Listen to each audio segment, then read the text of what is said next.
I've got go one ahead. quick story.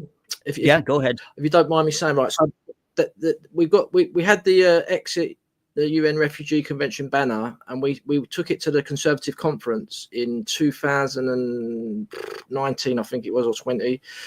And I came back on the train after the conference, and there was lots of young Tories on the train, and this was early days when the Dover crisis was developing.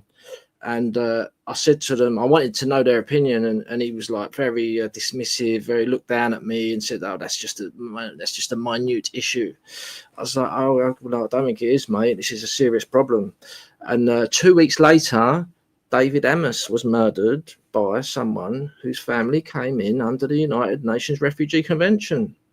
And there's been multiple refugees. What's his name? Abedi, the Manchester Arena bomber. Salman Abedi, that's his name. He came as a refugee.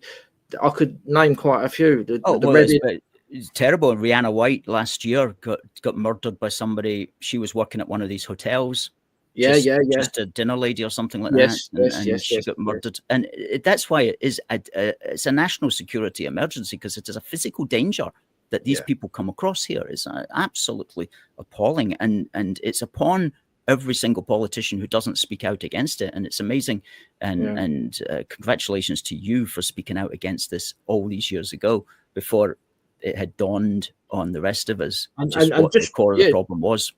Yeah, just wanted to say that the ECHR is not the same as the United Nations. That's only that's only 50% of the problem.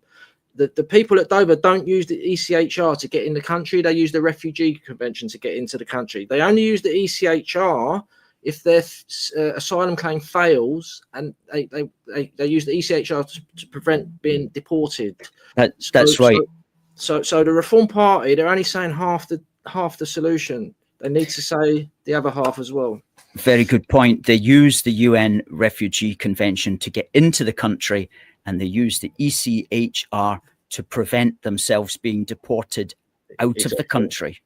It's two terrible, terrible international agreements that need to be thrown in the bin. So